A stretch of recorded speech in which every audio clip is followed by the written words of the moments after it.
देखो तुमको एक कहानी की तस्वीर, सब हर एक इस पर अलग अलग पिक्चर है, कहानी दी गई है। अब तुमको है ना वो कहानी तैयार करनी है। क्या करनी है? हाँ, तो सब पिक्चर पहले अच्छे से देखो। देखो तुमको एक कहानी दी गई है, तुमको कहानी बनानी है और मुझे सुनाने का है। हाँ?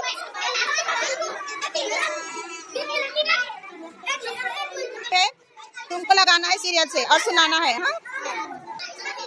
तुमको एक कहानी दी हुई है, तुमको वो क्या करना है, नंबर वाइज सीरियल से लगाकर सुनानी है।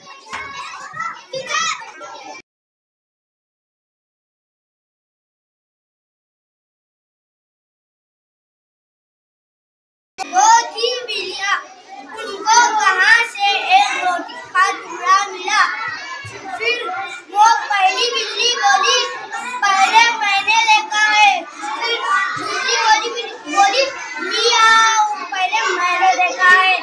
फिर वहाँ से एक बंदर बोला, अरे बिल्ली क्यों झगड़ रहे हो, मैं तुम्हें आधी आधी करके दे देता हूँ।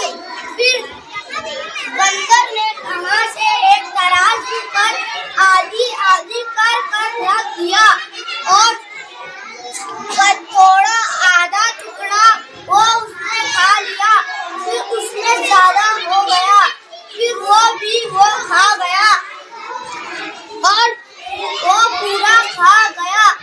इस कहानी से वो बिल्लियाँ उनका मुंह देखते रह गई। इस कहानी से हमें ये सीख मिलती है कि किसके भी बहकावे में नहीं आना चाहिए।